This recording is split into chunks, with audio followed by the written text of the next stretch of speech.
Hello बच्चों, मैं मोहन सिंह राजपूत आज की कक्षा में आपका स्वागत करता हूं। हम पढ़ रहे थे कक्षा 12 की इतिहास की पाठ्य पुस्तक का भाग 2 भारतीय इतिहास के कुछ विषय, और इसका नवा अध्याय शासक और इतिवृत्त मुगल बादशाह और उनके इतिहास के बारे में हम पढ़ रहे थे कि मुगल बादशाहों के दरबार में किस तरह उनके वृत्तांत लिखे जाते थे। तो आज की कक्षा में हम देखेंगे रंगीन चित्र, जो इसका तीसरा भाग पढ़ेंगे। उसमें हम जानेंगे कि जो इतिहास लिखे जाते थे, जैसे अबुल फजल ने आईन अकबरी अकबरनामा ग्रंथ लिखा, तो उसमें बहुत सारे चित्र भी शामिल किए जाते थे। और पिछली कक्षा में हमने देखा था मुगल किताब खाने का एक दृश्य, जिसमें लेखकों के अलावा बहुत सारे अच्छी राइटिंग में लिखने वाले सुलेखक, चित्रकार, बहुत सारे काम करते थे लोग। तो उन्हीं में से एक होते थे चित्रकार, जो रंगीन चित्र बनाते थे, उन किताबों में घटनाओं से संबंधित चित्र बनाते थे। उनके बारे में आज हम पढ़ेंगे। तो देखिए रंगीन चित्रों के बारे में। तो देखिए रंगीन चित्र, सबसे पहले तो मुगल जो पांडुलिपियां होती थी, मुगल किताब खाने में जो हाथ से लिखी हुई किताबें तैयार की जाती थी इतिहास की, जैसे बाबरनामा, अकबरनामा, हुमायूंनामा, सभी तैयार की गई थी, तो उन्हें पांडुलिपियां कहा जाता था, क्योंकि वो हाथ से लिखी जाती थी। तो मुगल पांडुलिपियों की रचना में चित्रकार भी शामिल होते थे। लेखकों के अलावा कागज तैयार करने वाले ये तो होते ही थे, साथ में चित्रकार भी होते थे, जो विभिन्न घटनाएं जो कि लेखक लिखता था घटनाओं, उन घटनाओं को चित्रित कर देते थे। जैसे कि जहांगीर का राज्याभिषेक हो रहा है, ये एक घटना जो एक लेखक के द्वारा लिखी गई, तो किसी चित्रकार के द्वारा उस घटना को चित्रित कर दिया गया, सिंहासन पे बैठे हुए राजा को राजमुकुट धारण करते हुए दिखा दिया। तो इस तरह घटनाओं को चित्रित करने के लिए चित्रकार भी होते थे, जो रंगीन चित्र तैयार करते थे। तो देखिए, जब किसी पुस्तक में, जो पुस्तक लिखी जाती थी, जब किसी पुस्तक में घटनाओं अथवा विषयों को दृश्य रूप में व्यक्त किया जाना होता था, तो सुलेखक उसके आसपास के पृष्ठों को खाली छोड़ देते थे। जो सुलेखक होते थे, लिखने वाले, वो उनके आसपास के पृष्ठों को खाली छोड़ देते थे, ताकि वहां पर फिर चित्र बनाए जा सकें। इसलिए चित्रकारों का भी बड़ा महत्वपूर्ण योगदान होता था पांडुलिपियों के निर्माण में। चित्रकार शब्दों में वर्णित विषयों को अलग से चित्रित रूप में उतारकर फिर वहां संलग्न कर देते थे। जो खाली पेज सुलेखक छोड़ देते थे किसी भी घटना के बाद, तो फिर उस घटना का चित्र बना के चित्रकार वहां पर चस्पा कर देते थे, चिपका देते थे। ये लघु चित्र होते थे, जिन्हें पांडुलिपियों के पृष्ठों पर आसानी से लगाया और देखा जा सकता था। चित्रों को न केवल किसी पुस्तक के सौंदर्य को बढ़ाने वाला बल्कि उन्हें, मतलब जो चित्र होते थे ना, वो किसी भी पुस्तक के सौंदर्य को बढ़ा देते थे। लेकिन केवल चित्रों को, पुस्तकों के सौंदर्य को बढ़ाने वाला ही नहीं माना जाता था। कई सारी ऐसी चीजें होती थी जो चित्रों के द्वारा जाहिर की जाती थी। वो क्या होती थी, फिर से देखिए, चित्रों को न केवल किसी पुस्तक के सौंदर्य को बढ़ावा देने वाला, बल्कि उन्हें तो लिखित माध्यम से राजा और राज्य की शक्ति के विषय में जो बात कही ना जा सकी हो, ऐसे विचारों के संप्रेषण का भी एक सशक्त माध्यम माना जाता था। कुछ बातें ऐसी होती है जो कही नहीं जा सकती, लिखी नहीं जा सकती, उन बातों को चित्रों के द्वारा प्रदर्शित कर दिया जाता था। तो चित्र केवल पांडुलिपियों को, सौंदर्य को ही नहीं बढ़ाते थे, बहुत सारी ऐसी चीजें होती थी जो चित्रों के माध्यम से लोगों तक पहुंचाई जाती थी। आगे बात करें, इतिहासकार अबुल फजल है, उसने चित्रकारी के बारे में क्या कहा है। तो अबुल फजल ने चित्रकारी का एक जादुई कला के रूप में वर्णन किया है। अबुल फजल ने जो किताब लिखी थी अकबरनामा, जिनके 3 भाग थे और तीसरा भाग आईन अकबरी था, तो अपनी जो पुस्तक उन्होंने लिखी थी, उस पुस्तक में इन्होंने चित्रकारी को एक जादुई कला के रूप में उसका वर्णन किया है। उनकी राय में, अबुल फजल की राय बता रहे हैं, अबुल फजल की राय में यह कला, कौन सी कला बच्चों, जादुई कला जिसको कहा है चित्रकारी की कला, उस कला के बारे में कह रहे हैं अबुल फजल कि उनकी राय में यह कला किसी निर्जीव वस्तु को भी इस रूप में प्रस्तुत कर सकती है कि उसमें जीवन हो। इस तरह से उसने जादुई कला कहा है कि कोई निर्जीव वस्तु को भी चित्रकार ऐसे चित्रित कर देता है जैसे कि उसमें जीवन हो। इसीलिए इसे जादुई कला किसने कहा है, अबुल फजल ने। आगे बात करें कि चित्रों की रचना को लेकर शासकों और मुसलमान रूढ़िवादी वर्ग के प्रतिनिधियों, जिन्हें कहा जाता था उल्मा, के बीच निरंतर तनाव बना रहता था। हमने पढ़ा था कि उल्मा क्या होते थे। तो उल्मा वो जो इस्लामी नियमों कानूनों के ज्ञाता वर्ग होते थे उन्हें उल्मा कहते थे।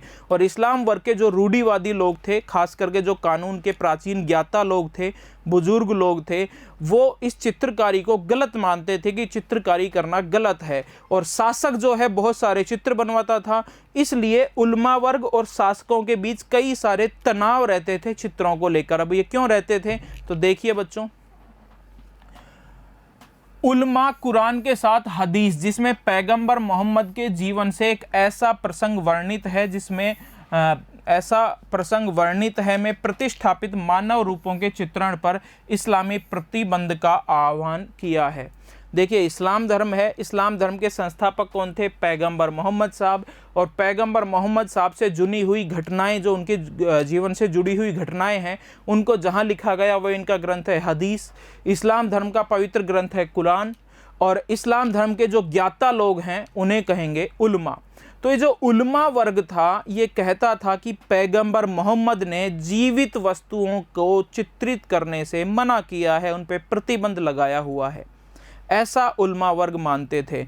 अब पैगंबर मोहम्मद ने क्यों प्रतिबंध लगाया था कि जीवित वस्तुओं का चित्र नहीं बनाना चाहिए? तो पैगंबर मोहम्मद का मानना था कि जीवित वस्तुओं को बनाना केवल ईश्वर का काम है, ईश्वर ही किसी चीज को जीवन दे सकता है, मनुष्य ऐसा नहीं कर सकता। अगर मनुष्य किसी चीज का चित्र बनाता है जीवित वस्तुओं का, तो इसका मतलब है वो अपने आप को खुदा के बराबर मान रहा है, कि वो भी जीवन देने वाला कलाकार अपने आप को मान रहा है, जो केवल खुदा के पास होना चाहिए। अगर कोई जीवित वस्तुओं को चित्रित करता है तो वो खुदा की उस रचनात्मक शक्ति को अपने हाथ में ले रहा है, और ये गलत है।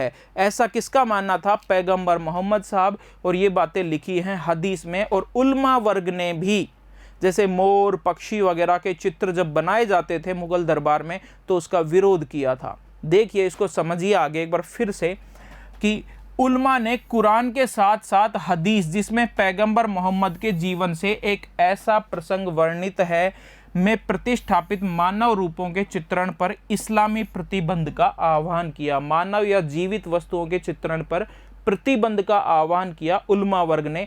किसका सहारा लेते हुए? पैगंबर मोहम्मद और हदीस जो ग्रंथ है उसके आधार पर। क्यों? देखिए, पैगंबर मोहम्मद क्या कहते हैं इस प्रसंग में। तो इस प्रसंग में पैगंबर मोहम्मद साहब जो हैं, या पैगंबर साहब को प्राकृतिक तरीके से जीवित रूपों में चित्रण की मनाही करते हुए उल्लेखित किया गया है। अब क्या कहते हैं मोहम्मद साहब? क्योंकि ऐसा करने से लगता था कि कलाकार रचना की शक्ति को अपने हाथ में लेने की कोशिश कर रहा है, और यह एक ऐसा कार्य था जो केवल ईश्वर का ही था। पैगंबर मोहम्मद साहब का मानना था कि अगर जीवित वस्तुओं का चित्रण कर रहा है चित्रकार, तो इसका मतलब है कि वो रचना की शक्ति को अपने हाथ में ले रहा है, जो केवल ईश्वर के हाथ में हो सकती है, इसलिए ये गलत था। तो ऐसा उल्मा वर्ग और इस्लाम धर्म के ग्रंथों का मानना था कि जीवित वस्तुओं के चित्र ना बनाए जाएं, लेकिन फिर भी बनाए गए, क्योंकि समय के साथ जो पुरानी रूढ़िवादी प्रवृत्तियां हैं वो बदल जाती हैं। तो देखिए, किंतु समय के साथ शरिया की व्याख्याओं में भी बदलाव आया। शरिया क्या होता था? इस्लाम धर्म के नियम और कानूनों को शरिया कहा जाता था। तो इस्लाम धर्म के नियम और कानूनों और शरिया में भी समय के साथ बदलाव आया, और जीवित वस्तुओं के चित्र बड़े स्तर पर बनने लग गए थे। ईरान के सफावी शासकों, जो ईरान जो राज्य था वहाँ पर सफावी शासक शासन करते थे, उनकी बात कर रहे हैं। ईरान के सफावी राजाओं ने दरबार में स्थापित कार्यशालाओं में प्रशिक्षित उत्कृष्ट कलाकारों को संरक्षण प्रदान किया। जो ईरान के सफावी मुस्लिम शासक थे, उन्होंने भी बड़े बड़े चित्रकारों को प्रशिक्षित किया और अपने दरबार में जगह दी। मतलब समय के साथ कि जीवित वस्तुओं का चित्रण नहीं करना, ये जो रूढ़िवादी परंपरा थी, ये समय के साथ बदल रही थी। बिहिजाद एक चित्रकार का नाम था, जो कि ईरान के सफावी राजाओं से संबंधित था। तो बिहिजाद बड़ा ही प्रसिद्ध एक चित्रकार था। तो बिहिजाद जैसे चित्रकारों के नाम ने सफावी दरबार की सांस्कृतिक प्रसिद्धि को चारों ओर फैलाने में बहुत योगदान दिया। ईरान से भी कलाकार मुगल कालीन भारत में आने में सफल हुए। तो ईरान से बहुत सारे चित्रकार, बहुत सारे कलाकार भारत आते थे, मुगल दरबार में आते थे सम्मान पाने के लिए। और ऐसे ही 2 चित्रकार जो कि ईरान से भारत आए थे, मुगल दरबार में आए थे, उनके नाम आगे हम पढ़ रहे हैं कि कुछ मुगल दरबारों में लाया गया, कुछ को मुगल दरबार में लाया गया, जैसे मीर सैयद अली और अब्दुल समद। ये 2 प्रसिद्ध चित्रकार थे जो ईरान के थे। लेकिन जब हुमायूं ईरान से भारत आया था तो हुमायूं के साथ वो कहाँ आ गए थे? भारत में। तो भारत में जो मुगल दरबार है उसके 2 प्रसिद्ध चित्रकारों के नाम यहाँ पर आ रहे हैं, मीर सैयद अली और अब्दुल समद। और ये किसके दरबार में थे? हुमायूं और उसके पुत्र अकबर के दरबार में रह के इन्होंने बहुत अच्छे अच्छे चित्र बनाए हैं। तो देखिए, मीर सैयद अली और अब्दुल समद को बादशाह हुमायूं को दिल्ली तक साथ देने के लिए कहा गया था ईरान के राजाओं के द्वारा। मतलब हुमायूं के साथ वो दिल्ली आ गए थे। फिर हुमायूं और अकबर के दरबार में उन्होंने खूब चित्र बनाए थे। मीर सैयद अली और अब्दुल समद 2 प्रसिद्ध चित्रकार थे मुगल दरबार के। आगे बात करें कि अकबर का दरबारी इतिहासकार क्या था? अबुल फजल बादशाह को यह कहते हुए उद्धृत करता है कि कई लोग ऐसे हैं जो चित्रकारों से घृणा करते हैं, पर मैं ऐसे व्यक्तियों को नापसंद करता हूं। अबुल फजल ने चित्रकार जो होते थे या चित्रकला जो होती थी इसकी बहुत तारीफ की है। और अभी हमने पढ़ा कि इसको एक जादुई कला कहा है। जादुई कला अबुल फजल ने इसलिए कहा चित्रकला को क्योंकि इसके द्वारा चित्रकार निर्जीव वस्तुओं को भी जीवन दे सकता है, मतलब जीवित वस्तुओं की तरह चित्रित कर सकता है। अब यहाँ अबुल फजल कह रहा है कि बहुत सारे लोग ऐसे हैं जो कि चित्रकला को नापसंद करते हैं, लेकिन मैं ऐसे व्यक्तियों को ही नापसंद करता हूँ जिनकी चित्रकला में रुचि ना हो या चित्रकला को जो नापसंद करते हों। आगे क्या कहता है अबुल फजल? मुझे ऐसा लगता है कि कलाकार के पास खुदा को पहचानने का बेजोड़ तरीका है। ये कहता है चित्रकला के बारे में कि जो चित्रकला है उसके द्वारा खुदा को पहचानने का एक बेजोड़ तरीका है। वो तरीका ये है कि इससे चित्रकार को ये आभास हो सकता है कि मैं किसी भी चीज़ को जीवन दे नहीं सकता, केवल उनका चित्रण ही कर सकता हूँ। देखिए, चूंकि कहीं न कहीं उसे यह महसूस होता है कि खुदा की रचना को वह जीवन नहीं दे सकता, केवल चित्रित कर सकता है, इसलिए ये एक जादुई कला है। अकबरनामा और बादशाहनामा की अब हम साहित्य की बात करेंगे। अकबरनामा जो अबुल फजल ने लिखा और बादशाहनामा जो शाहजहां मुगल बादशाह था उसके समय अब्दुल हमीद लाहौरी के द्वारा लिखा गया, उनकी बात अब हम यहाँ करेंगे। तो महत्वपूर्ण चित्रित मुगल इतिहासों में सर्वाधिक ज्ञात अकबरनामा और बादशाहनामा। बादशाहनामा का अर्थ है राजा का इतिहास है। प्रत्येक पांडुलिपि में औसतन 150 पूरे अथवा दोहरे पृष्ठों पर लड़ाई, घेराबंदी, शिकार, इमारत निर्माण, दरबारी दृश्य आदि के चित्र हैं। मतलब जैसे राजा कहीं युद्ध करने गया, किसी किले को घेर दिया तो उस घटना को चित्रित कर दिया तो वो क्या कहलाएगी? घेराबंदी की घटना। युद्ध की घटना लेखक ने लिखी और चित्रकार ने उससे संबंधित चित्र बना दिए तो वो कहेंगे लड़ाई के चित्र। शिकार करते हुए चित्र बना दिए तो शिकार के चित्र। ऐसे लगभग 150 चित्र पूरे ग्रंथ जो अकबरनामा है उसमें ये शामिल हैं। अकबरनामा के लेखक अबुल फजल का पालन पोषण मुगल राजधानी आगरा में ही हुआ था। और जो अबुल फजल है वह अरबी, फारसी, यूनानी दर्शन और सूफीवाद में पर्याप्त निष्णात था, मतलब विशेष रुचि थी और इसमें वो पारंगत था। वो अरबी भाषा जानता था, फारसी भाषा भी जानता था, यूनानी दर्शन के बारे में भी उसे जानकारी थी और सूफीवाद में भी उसकी विशेष रुचि थी। और ऐसा विविध प्रतिभा का जो धनी था, अकबर ने उसे तुरंत अपना दरबारी विद्वान नियुक्त कर लिया। अकबर इन चीज़ों से बड़ा खुश हुआ, इसलिए उसको अपना दरबारी विद्वान नियुक्त कर लिया अबुल फजल को। वह एक प्रभावशाली विवादी तथा स्वतंत्र चिंतक था जिसने लगातार दकियानूसी उल्मा के विचारों का विरोध किया था। मतलब वो एक सुधारक भी कह सकते हैं। जो रूढ़िवादी परंपराएं थी उनका वो विरोध करते थे, जो रूढ़िवादी उल्मा होते थे उनके विचारों का विरोध करते थे। अकबर को उनकी ये चीज़ें बड़ी पसंद आई। इन गुणों से अकबर बहुत प्रभावित हुआ। अबुल फजल के इन सारे गुणों से अकबर बड़ा प्रभावित हुआ। उसने अबुल फजल को अपने सलाहकार और अपनी नीतियों के प्रवक्ता के रूप में उपयुक्त पाया कि ये सही आदमी है जो मेरा सलाहकार बन सकता है और मेरी नीतियों को आगे बढ़ा सकता है। अब है 1589। 1589 में शुरू कर अबुल फजल ने अकबरनामा पर 13 वर्षों तक कार्य किया। मतलब 13 साल तक अबुल फजल ने अकबर के दरबार में रहकर एक ग्रंथ तैयार किया और उसी ग्रंथ का क्या नाम था? अकबरनामा। 13 वर्षों तक लिखा और उसके बाद फिर 5 बार इसमें संशोधन भी किया गया। तो कब शुरू किया इसका लेखन? 1579 में। इस दौरान कई बार उसने इस प्रारूप में सुधार भी किए।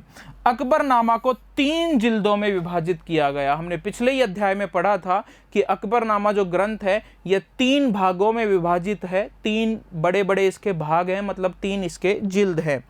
तो 3 भागों में विभाजित किया, जिसमें प्रथम 2 तो इतिहास से संबंधित है, जो अकबर के इतिहास के बारे में जानकारी देते हैं, और तीसरा भाग है जिसका नाम आईने अकबरी है, वो अकबर के प्रशासन और अन्य सारी चीज़ों से वो संबंधित है। फिर आईने अकबरी के फिर 5 भाग है, ये हमने पिछले ही अध्याय में पढ़ा था।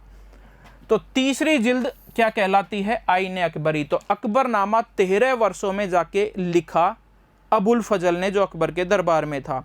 अकबरनामा के 3 भाग हैं। पहले 2 भागों में इतिहास की जानकारी है, तीसरे भाग का नाम है आईने अकबरी, जिसमें अकबर का सारा प्रशासन, राजस्व बंदोबस्त, अधिकारियों के नाम, ये सारी चीज़ें हमें मिलती हैं। तो तीसरे भाग का क्या नाम है? आईन ए अकबरी। पहली जिल्द जो है, 2 जिल्दों में इतिहास मिलता है, तो पहली जिल्द में मतलब अकबरनामा के पहले भाग में आदम से अकबर के जीवन के एक खगोलीय काल चक्र तक, मतलब 30 वर्षों का मानव जाति का इतिहास है। अकबर के जन्म तक और पहले से लगभग मानव जाति की उत्पत्ति से अकबर के जन्म तक का संक्षिप्त इतिहास लिखा गया है पहले भाग में। दूसरे भाग में अकबर के 46वें शासन वर्ष पर वो खत्म होता है। मतलब दूसरा भाग अकबर के राज्याभिषेक से शुरू हो जाएगा और 1601 तक उसमें सारी अकबर के काल की घटनाएं लिखी गई है।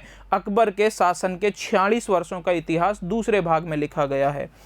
अगले ही वर्ष मतलब 1601 तक का लिख दिया और अगले ही वर्ष 1602 में अबुल फजल की हत्या करवा दी थी। अकबर के ही पुत्र, जिसका नाम शाहजादा सलीम, राजकुमार सलीम जो था अकबर का पुत्र, उसने ही अपने एक दोस्त से कहकर अबुल फजल की हत्या करवा दी थी। कुछ ऐसे मतभेद हो गए थे अकबर और सलीम के बीच, जिसके कारण अबुल फजल को मरवा दिया गया था। तो देखिए, अगले ही वर्ष अबुल फजल राजकुमार सलीम द्वारा तैयार किए गए षड्यंत्र का शिकार हो गया और सलीम के एक सह अपराधी, मतलब सलीम के एक दोस्त थे, सलीम के कहने पर उसने अबुल फजल की हत्या कर दी थी और उसका नाम क्या था? वीर सिंह देव बुंदेला द्वारा उसकी हत्या कर दी गई। अबुल फजल की सलीम के कहने पर वीर सिंह देव बुंदेला के द्वारा हत्या कर दी गई 1602 में। अबुल फजल का एक शिष्य अब्दुल हमीद लाहौरी बादशाहनामा के लेखक के रूप में जाना जाता है। अब अबुल फजल का एक शिष्य था जिसने अबुल फजल से बहुत सारी चीज़ें सीख ली थी, जिसका नाम है अब्दुल हमीद लाहौरी, और ये भी बड़ा विद्वान था और शाहजहां इसकी विद्वता से बड़ा खुश हुआ और शाहजहां ने अपना इतिहास, अपने शासनकाल का इतिहास लिखने के लिए किसको नियुक्त किया? अब्दुल हमीद लाहौरी को। और उसने शाहजहां के समय का जो इतिहास लिखा वो किस नाम से जाना गया? बादशाहनामा या पादशाहनामा भी इसको कहते हैं। इनकी योग्यताओं के बारे में सुनकर बादशाह शाहजहां ने उसे अकबरनामा के नमूने पर अपने शासन का इतिहास लिखने के लिए नियुक्त किया। शाहजहां ने जो अब्दुल हमीद लाहौरी है, इसकी योग्यताओं के बारे में सुना और सुनकर इसे बुलाया और कहा कि जैसे आपके गुरु अबुल फजल ने अकबर के समय का इतिहास अकबरनामा में लिखा है, वैसे ही मेरे समय का इतिहास भी आप लिखो बादशाहनामा के नाम से। तो शाहजहां के समय का इतिहास लिखना फिर किसने शुरू किया? अब्दुल हमीद लाहौरी ने। और किस नाम से वो पुस्तक है? बादशाहनामा के नाम से है। आगे बात करें कि बादशाहनामा भी सरकारी इतिहास है, दरबार में बैठ के सरकार ने लिखवाया। सरकार उस समय मुगल बादशाह होते थे, उन्होंने लिखवाया। इसकी 3 जिल्दें हैं और प्रत्येक जिल्द 10 चंद्र वर्षों का ब्यौरा देती है। जो बादशाहनामा पुस्तक लिखनी शुरू की अब्दुल हमीद लाहौरी ने, इसके भी 3 भाग हैं। तीनों भागों में 10-10 वर्ष का इतिहास है। पहले 10 वर्ष का इसमें, फिर दूसरे भाग में अगले 10 वर्ष का और अगले भाग में अगले 30 वर्षों का इतिहास 3 अलग अलग भागों में लिखा गया। किसके द्वारा? अब्दुल हमीद लाहौरी के द्वारा, बादशाहनामा के नाम से। हालांकि तीनों अब्दुल हमीद लाहौरी ने नहीं लिखे, पहले 2 अब्दुल हमीद लाहौरी ने लिखे, फिर अब्दुल हमीद लाहौरी की तबीयत खराब होने के कारण तीसरा जिल्द है वो दूसरे इतिहासकार ने तैयार किया। तो लाहौरी मतलब अब्दुल हमीद लाहौरी ने बादशाह के शासन के 1627 से और 1647 मतलब 30 वर्ष के पहले 2 दशकों पर पहला व दूसरा दफ्तर लिखा। पहला और दूसरा भाग मतलब 27 से 37 इस तरह से, और 37 से 47 ये जो 2 भाग हैं ये उन्होंने लिखे। इन जिल्दों में बाद में शाहजहां के वजीर सादुल्ला खान ने सुधार किया। कुछ गलतियां हो गई थी, अब्दुल हमीद लाहौरी बाद में बीमार होकर उनकी मृत्यु हो गई थी, तो इन्होंने जो 2 जिल्द लिखे, पहले 20 वर्षों का इतिहास 2 जिल्दों में लिखा, 1627 से 47 तक का इतिहास। तो बाद में इनमें जो गलतियां हो गई थी उसमें सुधार किसने किया? वजीर सादुल्ला खान ने इसमें सुधार किया।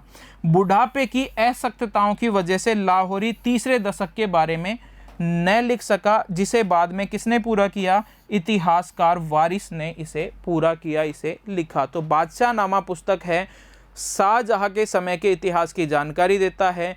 अबुल फजल का एक शिष्य था अब्दुल हमीद लाहौरी, उसने इसे लिखना शुरू किया था। ये बादशाहनामा पुस्तक 3 भागों में है, तीनों भागों में 10-10 वर्ष का इतिहास लिखा गया है। पहले 20 वर्ष का इतिहास 2 भागों में किसने लिखा? अब्दुल हमीद लाहौरी ने। फिर वो बुढ़ापे के कारण बीमार हो गया, तो तीसरा जो भाग है इसका वो किसने लिखा? इतिहासकार वारिस ने। पहले 2 भागों में जो कुछ गलतियां थी उसे ठीक करने का काम किसने किया? वजीर सादुल्ला खान। या हम ऐसे कह सकते हैं कि बादशाहनामा पुस्तक है वो अब्दुल हमीद लाहौरी ने शुरू की, उसमें कुछ संशोधन वजीर सादुल्ला खान ने भी किया, और बाद में उसे पूरा किसने किया? तो इतिहासकार वारिस के द्वारा उसे पूरा किया गया। देखिए आगे बच्चों, औपनिवेशिक काल के दौरान, अब हम अंग्रेजों की बात कर रहे हैं कि अंग्रेज जब उपनिवेश बन गया था भारत का, तो औपनिवेशिक काल के दौरान अंग्रेजों को भारत पे शासन करना था, और भारत पे शासन करना है तो पहले भारत के इतिहास को, भारत के राजाओं के बारे में और भारत के लोगों के बारे में उनको अच्छी सी जानकारी चाहिए थी, ताकि वो सफलतापूर्वक यहाँ अपना शासन कर सके। तो देखिए उन्होंने भी फिर ग्रंथों को पढ़ा, बहुत सारे ऐसे ग्रंथों का उन्होंने अंग्रेजी में अनुवाद किया ताकि वो उन्हें पढ़ सकें, समझ सकें, अच्छे से भारत में वो अपना शासन चला सकें। तो देखिए औपनिवेशिक काल के दौरान अंग्रेज प्रशासकों ने अपने साम्राज्य के लोगों और संस्कृतियों जिन पर वे लंबा शासन करना चाहते थे, भारत के लोगों के, उनके बारे में बात कर रहे हैं, का बेहतर ढंग से समझने के लिए भारतीय इतिहास को अध्ययन तथा उपमहाद्वीप के बारे में ज्ञान का अभिलेखागार स्थापित करना शुरू किया। भारत पे और भारत के लोगों पे शासन करना है अंग्रेजों को, इसलिए उन्होंने भारत के इतिहास को समझने के लिए एक अभिलेखागार स्थापित किया। उस अभिलेखागार में बहुत सारे भारतीय ग्रंथों को इकट्ठा किया गया, बहुत सारों का अंग्रेजी में अनुवाद किया ताकि वो भारत के लोगों के बारे में, भारत के इतिहास और राजाओं के बारे में समझ सके कि अच्छे ढंग से वो भारत पर अपना शासन स्थापित करें, इसलिए अंग्रेजों ने ऐसा किया। अब देखिए 1784, ये याद रखना कि 1784 में सर विलियम जोन्स अंग्रेज था, तो सर विलियम जोन्स के द्वारा स्थापित एशियाटिक सोसाइटी ऑफ बंगाल ने कई भारतीय पांडुलिपियों के संपादन, प्रकाशन और अनुवाद का जिम्मा अपने ऊपर लिया। 1784 में एक अंग्रेज अधिकारी था सर विलियम जोन्स, उसने कलकत्ता में एशियाटिक सोसाइटी ऑफ बंगाल की स्थापना की और इसके द्वारा बहुत सारी भारतीय पुस्तकों का उन्होंने संपादन, प्रकाशन और अनुवाद किया था। आगे बात करें कि अकबरनामा और बादशाहनामा के संपादित पाठ्यांतर सबसे पहले एशियाटिक सोसाइटी द्वारा 19वीं शताब्दी में प्रकाशित किए गए। जो एशियाटिक सोसाइटी ऑफ बंगाल 1784 में विलियम जोन्स के द्वारा स्थापित की गई, उसी सोसाइटी ने सबसे पहले अकबरनामा और बादशाहनामा का अनुवाद किया था और उसे प्रकाशित किया था अंग्रेजी में। वर्षों की कड़ी मेहनत के बाद 20वीं शताब्दी के आरंभ में हेनरी बेवरीज द्वारा अकबर का अंग्रेजी में अनुवाद किया गया था। अकबरनामा का अंग्रेजी में अनुवाद किसके द्वारा किया गया? हेनरी बेवरीज के द्वारा। बादशाहनामा के केवल कुछ ही अंशों का अभी तक अंग्रेजी में अनुवाद हुआ है। इनका मूल पाठ अपने संपूर्ण रूप में आज भी अनुवाद के लिए प्रतीक्षा कर रहा है। मतलब पांडुलिपियों के रूप में लिखे गए थे अकबरनामा, बादशाहनामा। इन्हें सबसे पहले मुद्रित करके प्रकाशित करने का काम एशियाटिक सोसाइटी ऑफ बंगाल ने किया, लेकिन इनका अंग्रेजी में अनुवाद सबसे पहले किसने किया? तो अकबरनामा का किया हेनरी बेवरीज ने। लेकिन जो बादशाहनामा है उसका अभी तक अंग्रेजी में अनुवाद नहीं हो पाया है और इसी प्रतीक्षा में है कि कौन इसका अंग्रेजी में अनुवाद करेगा। आगे अब आप देखिए आदर्श राज्य, जो अबुल फजल और अन्य इतिहासकार जो लिखते थे मुगल दरबार में बैठ के, उसके बारे में हम बात करेंगे कि किस तरह उन्होंने आदर्श राज्य की एक तस्वीर घड़ी थी। तो एक दैवीय प्रकाश, वो बादशाह को एक साधारण व्यक्ति के रूप में नहीं दिखाते थे अपने ग्रंथों में, बल्कि बादशाह को ईश्वर के एक अवतार या ईश्वर के एक प्रतीक के रूप में दर्शाते थे। तो देखिए, दरबारी इतिहासकारों ने कई साक्ष्यों का हवाला देते हुए यह दिखाया कि मुगल राजाओं को सीधे ईश्वर से शक्ति मिलती थी। कई सारे ऐसे उन्होंने बातें लिखी है जिसमें वो दर्शाना चाहते थे, ऐसे कई सारे चित्र भी बनाए हैं जिनमें वो दर्शाना चाहते थे कि मुगल बादशाह यहाँ पर ईश्वर के आशीर्वाद से शासन करते हैं और मुगल बादशाह को ईश्वर से शक्ति मिलती है। उनके द्वारा वर्णित दंत कथाओं में से एक, कई सारी ऐसी काल्पनिक कहानियां उन्होंने बनाई। जैसे कि एक कहानी है मंगोल रानी अलान कुआ। जो मंगोल है, मंगोलों की बात करें, हमने पिछली कक्षा में बात भी की थी कि मुगल बादशाह जो बाबर था वो अपने मातृ पक्ष की तरफ से मंगोल था और पितृ पक्ष की तरफ से तैमूर था। ठीक है, तो मंगोल रानी की बात कर रहे हैं कि मंगोल रानी अनाल कुआ की कहानी है, जो अपने शिविर में आराम करते समय सूर्य की एक किरण से ही गर्भवती हो गई थी। कि एक रानी, मंगोलों की जो रानी थी, वो अपने शिविर में आराम कर रही थी और सूर्य की एक किरण से वो गर्भवती हो गई। मतलब ईश्वर ने उसके गर्भ में एक बच्चा भेजा जो दैवीय स्वरूप का बच्चा था। ये वो दर्शाना चाहते हैं कि ईश्वर के आशीर्वाद से ही मुगल बादशाह शासन करते हैं और ईश्वर या अल्लाह से ही उनको शक्ति प्राप्त होती है, ताकि उनके विरुद्ध विद्रोह कम से कम हो। ऐसा इसलिए इतिहासकार दिखाते थे। उनके द्वारा जन्म लेने वाले संतान पर इस दैवीय प्रकाश का प्रभाव था। इस प्रकार पीढ़ी दर पीढ़ी यह प्रकाश हस्तांतरित होता रहा और ईश्वर मतलब फर ए इजादी, मतलब ईश्वर का आशीर्वाद। तो ईश्वर से निसरत प्रकाश को ग्रहण करने वाली चीज़ों के पदानुक्रम में मुगल राजत्व को अबुल फजल ने सबसे ऊंचे स्थान पर रखा कि ईश्वर का आप लोगों को ईश्वर का सबसे बड़ा आशीर्वाद मुगल बादशाही है। ईश्वर ने अपने आशीर्वाद से उसे यहाँ भेजा है और आप उसका सम्मान करो, उसके खिलाफ विद्रोह ना करो। तो इस तरह दैवीय शक्ति के रूप में मुगल बादशाहों को दिखाया था अबुल फजल और अन्य लेखकों ने। आगे बात करें कि इतिवृत्तों के विवरणों का साथ देने वाले चित्रों में इन विचारों को इस तरीके से संप्रेषित किया गया कि उन्हें देखने वालों के मन मस्तिष्क पर स्थायी प्रभाव डालता था। तो जैसे अबुल फजल ने जो लिखा दैवीय प्रकाश के बारे में कि बादशाह दैवीय प्रकाश है, तो उनको इस तरह से चित्रित भी किया जाता था कि जो मुगल बादशाह होते थे उसको एक भगवान की छवि के रूप में उनका चित्र बनाया जाता था। तो इस तरह से लोगों के ये दिमाग में बिठाई जाती थी कि इन्हें ईश्वर से ही शक्ति मिलती है। 17वीं शताब्दी से मुगल कलाकारों ने बादशाहों को प्रभामंडल के साथ चित्रित करना शुरू किया। जो चित्रकार होते थे वो भी उनको प्रभामंडल के साथ चित्रित करते थे। प्रभामंडल होता है कि जैसे कोई आपने देवता या भगवान की मूर्ति देखी हो या तस्वीर देखी हो, उसके पीछे ऐसे सूर्य का एक प्रभा दिखाया जाता है। अभी हम देखेंगे आगे चित्र, जैसे कि ये प्रभा मंडल है। इस चित्र में ये जहांगीर है और जहांगीर के पीछे ये दिखाया गया है, ये अक्सर देवताओं के पीछे ही दिखाया जाता था, इसे कहेंगे प्रभा मंडल। तो प्रभा मंडल के साथ चित्रित किया जाता था मुगल बादशाहों को, ताकि उन्हें दैवीय प्रकाश माना जाए।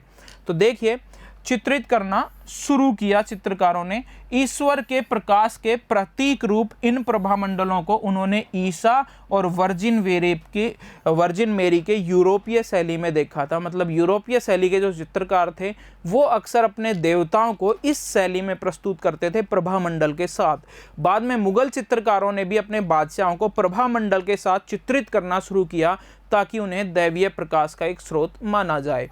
तो ये देखिए एक चित्र, अबुल हसन एक चित्रकार था जहांगीर के दरबार में, उसके द्वारा ये चित्र बनाया गया था। तो अबुल हसन द्वारा बनाए गए इस चित्र में जहांगीर को दैदीप्यमान कपड़ों, मतलब देवताओं के समान चमकीले कपड़ों और आभूषणों में अपने पिता अकबर के चित्र को हाथ में लिए हुए दिखाया गया है। अकबर मर चुका था, उनका बेटा जहांगीर है, उनको प्रभामंडल के साथ चित्रित किया गया है और अकबर को तस्वीर में ऐसे दिखाया गया है सफ़ेद वस्त्रों में जैसे कि कोई देवता हो, इस तरह चित्रित किया जाता था। आगे बात करें सुलह-ए-कुल या एकीकरण का एक स्रोत।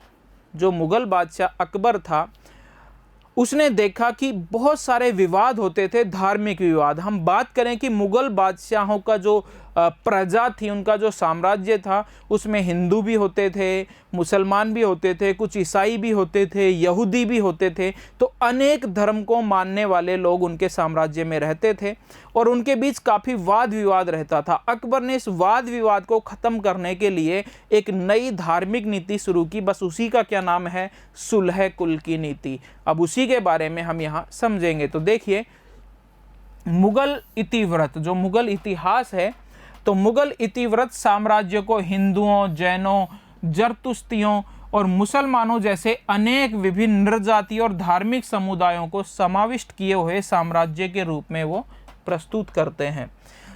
सभी तरह की शांति और स्थायित्व के स्रोत के रूप में बादशाह सभी धार्मिक और नरजातीय समूहों से ऊपर होता था। ऐसा माना जाता था कि बादशाह इन सब का बादशाह है, किसी एक धर्म का बादशाह नहीं है, सभी धर्मों से ऊपर उठकर कौन है, बादशाह है। इनके बीच मध्यस्थता करता था बादशाह तथा यह सुनिश्चित करता था कि न्याय और शांति बनी रहे सभी समुदायों के बीच। ये व्यवस्था बादशाह को करनी होती थी।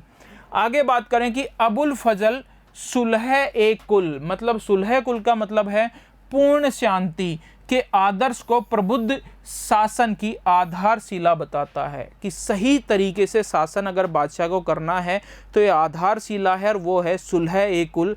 सभी समुदायों को एक शांतिपूर्ण परिवार की तरह रखना ही क्या है, सुलह-कुल की नीति। सुलह-ए-कुल यूं तो सभी धर्मों और मतों को अभिव्यक्ति की स्वतंत्रता देती थी। जो सुलह-कुल की नीति थी इसमें सभी धर्मों को, सभी मतों को अपने धार्मिक आचार विचार जो होते थे उनको मानने का अधिकार होता था। ये स्वतंत्रता सभी धर्मों के लोगों को थोड़ी देती थी, किंतु उसकी एक शर्त थी कि वे राज्य सत्ता को क्षति नहीं पहुंचाएंगे अथवा आपस में नहीं लड़ेंगे। तो सुलह-कुल में सभी धर्मों को बराबर दर्जा दिया गया।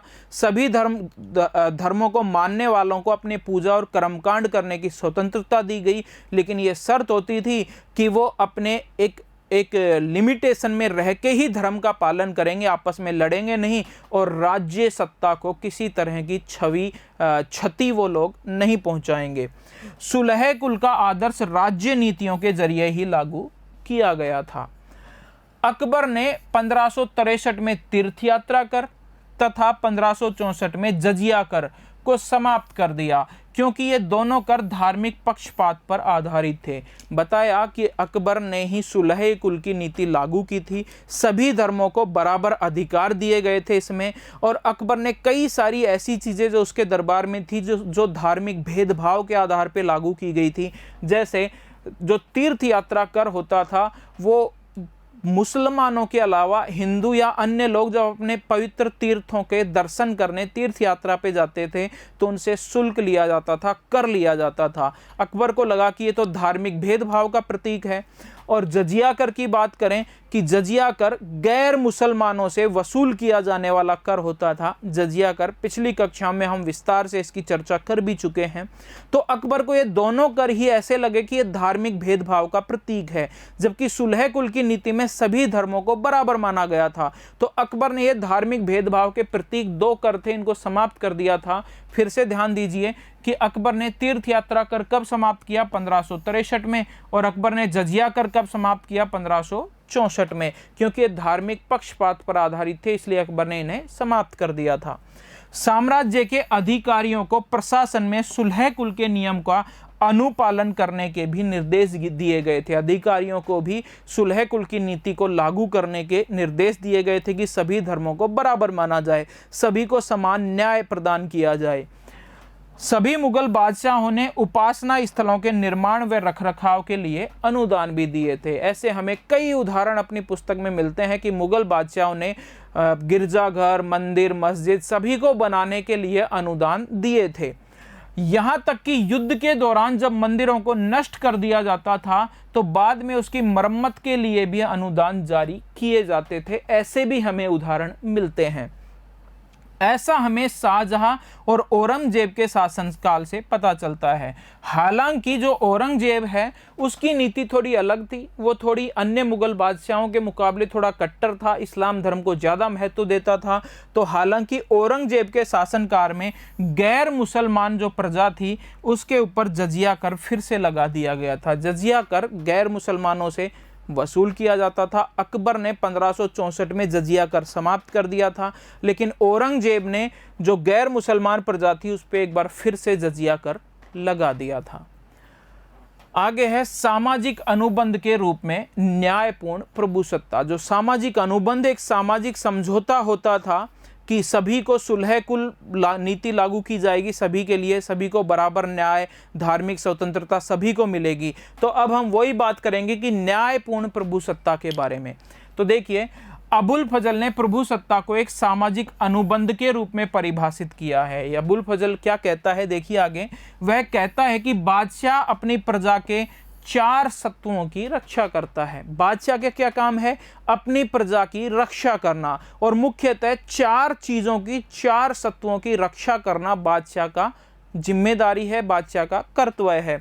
वो क्या क्या है? अपनी प्रजा के जीवन की रक्षा करना, उनके धन या माल की रक्षा करना, उनके सम्मान की रक्षा करना, और उनके विश्वास मतलब उनका धर्म है उसकी भी एक तरह से रक्षा करना, ये बादशाह की जिम्मेदारी है। लेकिन बदले में बादशाह उनसे बहुत सारी उम्मीदें कर सकता है, उनसे कर ले सकता है। तो देखिए फिर से एक बार, वह कहता है, अबुल फजल कहता है कि बादशाह अपनी प्रजा के 4 सत्वों की रक्षा करता है, मतलब 4 चीज़ों की रक्षा करता है। उनके जीवन की रक्षा करता है, उनके माल या धन की रक्षा करता है, सम्मान की रक्षा करता है, विश्वास या धर्म की रक्षा करता है, और इसके बदले में वह आज्ञा पालन तथा संसाधनों में हिस्सेदारी की मांग करता है। उसके बदले में बादशाह कहता है कि मेरी आज्ञा का पालन किया जाए, और आपके जो संसाधन है, आपकी खेती में जो पैदा होता है खेतों में, उसमें से मुझे कुछ हिस्सा दिया जाए।